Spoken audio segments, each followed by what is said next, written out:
Bro, please come to the Warriors. Somebody say please come to the Warriors. Hey. Hey. Hey, man. Giannis Antetokounmpo is looking around now, and he has made it clear to them in private conversations, as much as he loves Milwaukee, loves the organization, loves the franchise, he is ready to move to a new team potentially at the deadline or in the offseason. The team, if they're going to make a straight-up trade, the Golden State Warriors are a team that immediately rises to the top of the list. As far as the teams that are out there that could make a straight-up trade with the Bucks. I want to talk about the Warriors, the Golden State Warriors. Draft compensation is I believe, where they have the best available picks.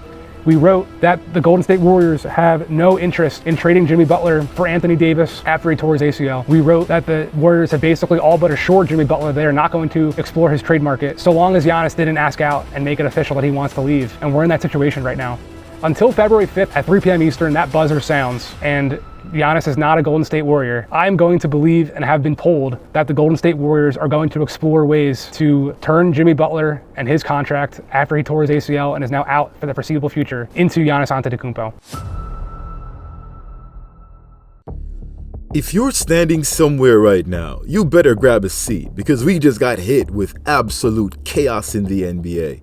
Shams Charania just dropped a nuke. The Milwaukee Bucks are officially shopping Giannis Antetokounmpo. Yeah, you heard that right. The Greek Freak is finally open to moving on from Milwaukee as early as before the February 5th trade deadline or this summer. And the Bucks? They're sitting at a brutal 18-28 record. They won a championship 5 years ago. 5! That fall off is monumental.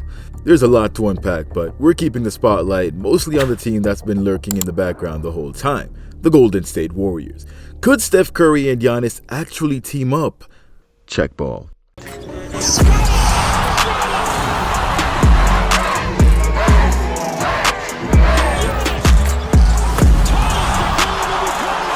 After spending 4 weeks in the storm-ravaged island of Jamaica post-Melissa, I've been able to document and will be sharing with you how storm survivors are coping in the aftermath, and will also be including how your donations were put to use to help others struggling at the moment. I'll be curating a 30 to 45 minute documentary about what I experienced, as well as the experiences of 3 families or individuals before, during, and after the hurricane. I will also be providing a method to help these 3 in their recovery if you resonate with their stories. The current GoFundMe is still up, and you can click the link in the description to continue helping, as we haven't yet raised enough to fully cover the costs of rebuilding. A lot of the costs came from my own pockets, but just to be sure, I appreciate every single donation you guys have made so far. Without them, there would still be no roof on my aunt's house. Thank you again, and keep an eye out for the documentary, which should be posted within the next week or so. First, how did Milwaukee go from dynasty vibes to straight dumpster fire? They win it all in 2021. Giannis drops 50 in the closeout game. Iconic, right? Everybody thinks, okay. Bad to bad like I'm Jordan 96, 97, whoa. But the following year, the Celtics happened. Puts it in! Jason Tatum with a 7th three-pointer! Jason Tatum and Jaylen Brown bounced the Bucks in 7 games before going on to lose to Steph Curry in 6. The Bucks figured they needed to be more competitive, and as such, the front office starts making some questionable moves. They trade Drew Holiday away in the big Damian Lillard swap in 2023. Dame comes in, but it never clicks. Dame wants the ball. Giannis wants to run the floor. Defense disappears without Holiday. Chris Middleton's knees kept betraying him. Dude barely played. To add injury to insult, Giannis gets hurt at the worst possible times. They fire Budenholzer, who had just won them a ring, try Adrian Griffin for like 5 minutes, fire him. Now it's Doc Rivers trying to put out a forest fire with a water bottle. After getting injured, they banished Lillard back to Portland, sent Lopez on a hike to the other side of the country, and exiled Chris Middleton to the Washington Wizards. The original roster had always been too old, always banged up, and just never good enough. Now they're a little younger, with Rollins playing point guard, Kuzma at the forward next to Giannis and Miles Turner, and they're getting blown out in first halves every other night. Yeah, this year, they even signed Miles Turner from the Pacers after that team just whooped them and knocked them out of the playoffs. And it still looks awful. Giannis is still putting up 30, 12, and 6 like it's nothing, but he's tired of losing. He basically said in interviews, if we ain't trying to win titles, what's the point? You can't blame him. So now Giannis is at the crossroads. He's 31, still in his absolute prime, and he's Mr. Loyalty.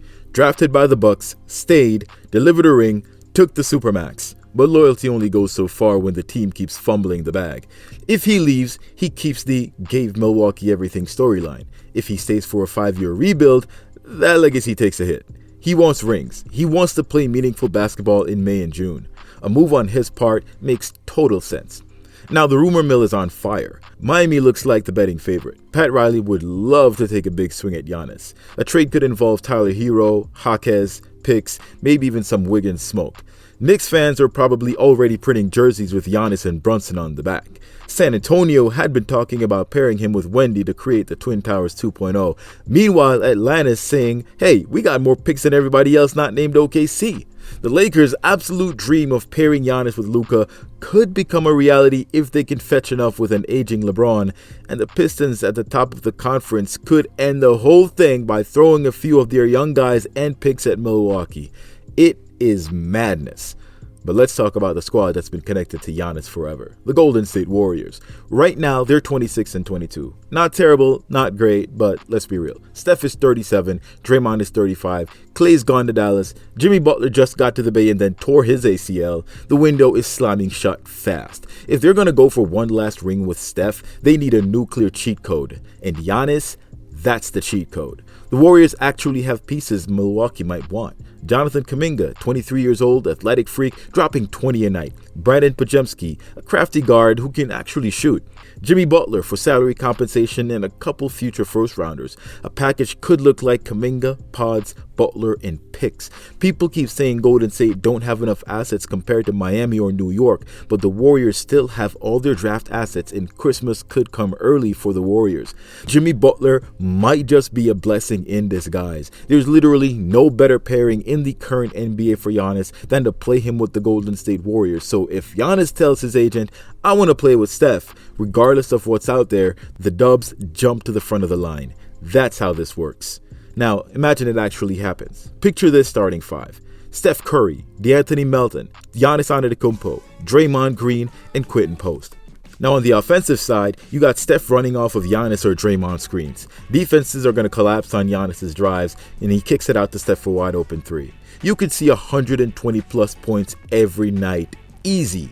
Defense, Giannis and Draymond switching 1 through 5. Both all defensive level, both terrifying at the rim. Spacing might be a little tight since neither is a 40% three-point guy, but that's where QP comes in. A floor-stretching big man next to Giannis and Draymond makes this team huge and bonkers. Championship odds would go through the roof. Warriors instantly become the scariest team in the West. Steph gets a legit shot at ring number 5. Giannis gets his second one and proves he can win anywhere. This could put a serious dent in the GOAT debates. In the case of long-term viability, yeah, you're trading the future for now. After Steph retires, it's probably rebuild city. But if you're Golden State, you take that gamble every single time. The bottom line is this. This deadline is about to be legendary. The Bucks are in full rebuild mode. Giannis is chasing greatness, and the Warriors, they're sitting there with the bat signal ready if the phone rings. They have salary, picks, and young talent the Bucks could sweep right up. They'll be well ahead of the curve with Kuminga and Rollins, two players that the Warriors would have or could have built around in another timeline after Steph's departure. Since the chef is still potent, this is likely the best shot at doing something meaningful for Steph and the franchise for the next couple of years. Giannis is gone from Milwaukee. There's no way the Bucks call the Warriors and they turn it down. What do you guys think?